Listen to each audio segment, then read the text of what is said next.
Hey, good morning. It's Fern here with this week's Lessons of the Week. I'm going to do something a little different this week. Instead of talking about the past week, I'm going to talk about the week coming up. So next week, which is July 4th week.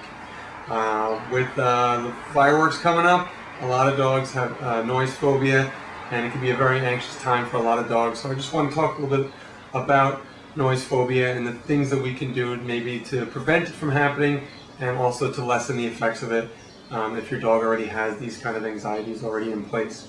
Fireworks are a pretty intense stimulus.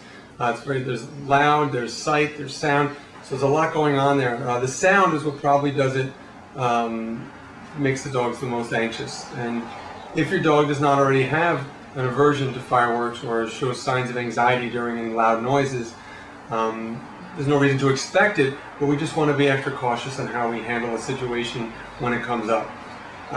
First, you don't want to bring your dog right underneath the fireworks as they're exploding above you.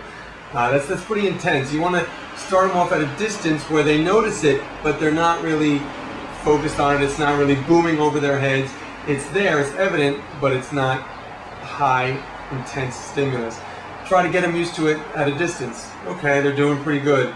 And then we slowly move them forward as they're doing okay. You don't want to just plop them underneath with them exploding over their heads. That could be very intense for some dogs. If your dog already has this kind of noise aversion in place, you want to proceed very cautiously. Obviously, you don't want to take them anywhere near the fireworks, but sometimes you don't have a choice. They're going to go off all around you.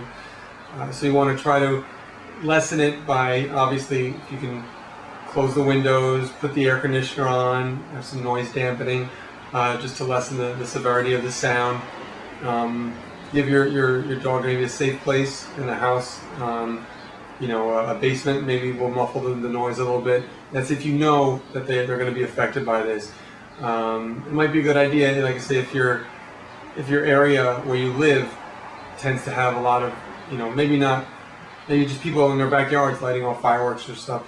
Maybe for that day we just keep your dog in the basement or in a room in the house that's kind of the most soundproof as possible. And if you put on the air conditioner and the TV, or just put some other noise on to kind of drown it out. Dogs with severe anxiety that are just shaking, there's very little you can do for them when it's happening.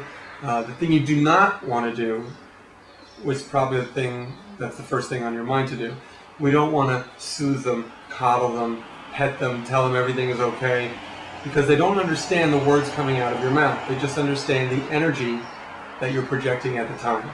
So what we do is the fireworks go off and your dog gets all nervous, showing signs of anxiety, and the human thing to do would be to say, "It's okay, my little guy, it's just fireworks, don't worry, it's okay, they're not going to hurt you." And we're giving affection to the dog at the time, and they don't understand the words, they just make association to the affection. So it's like saying to your dog, "Good boy, this is I like how you feel right now. Keep it up. This is a very rewarding state of mind to be in." And they just pair the state of mind with whatever's happening at the time when they received affection. Then all of a sudden it becomes, when the fireworks or loud noises go off again, they just immediately go to the state of mind that they were in last time where they received the affection. What they say in the dog training world is you get what you pet. You pet a happy dog, you're going to get a happy dog in that situation. You pet an anxious dog, you're going to get an anxious dog in that situation, because they're pairing the stimulus with the affection amplified by what they feel at that moment. So we want to be very cautious not to do that. What you want to do is just kind of a little tough love, where you're just going to say, "Hey, chill out, just fireworks. It happens every year. It's no big deal." And from your dog's perspective, if we tell the dog it's a big deal, they'll believe us. Same thing happens with kids. A kid who falls down on the playground and mom goes, "Oh my God, my baby, are you okay?" The kid's going to probably freak out. But over the summer, one of my daughters fell down on concrete, and I noticed her leg was bleeding. That must have hurt. She looked over at me, that silent look for a second where, should this be a big deal? And I told her, "No, you're fine. That's it. Just stand up. Do that." She paused. She looked at me. I said, okay, it's not a big deal. I told her it wasn't. She did that and she ran off and played again. Now in 30 seconds I went over and I cleaned her up. She was fine, but she was asking me, is this a big deal? And if I told her it was, she would have believed me. But she believed me when I said it wasn't. Same thing for our dogs. If I make a big deal of it and tell them it's a big deal, they will believe me. And they will know that fireworks or noises are a big deal. Something that I should always be very afraid of, conscious of.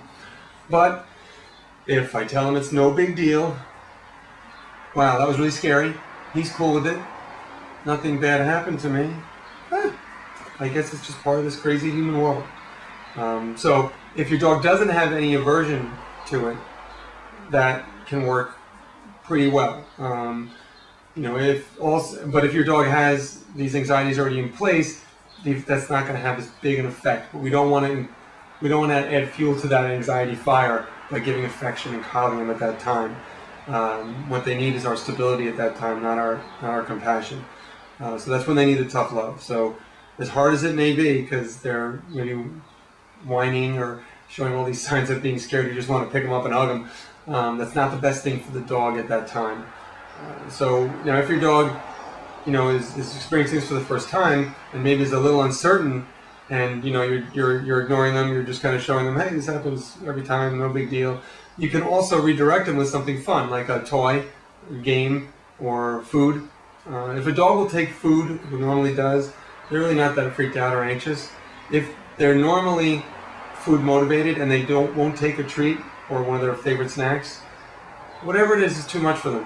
And we gotta get them some distance or lower the intensity of whatever it is. So food can be a good gauge to tell you if you can work with them there. So if your dog is showing signs of anxiety but will take food, okay, freaked out but not that freaked out, we can work there.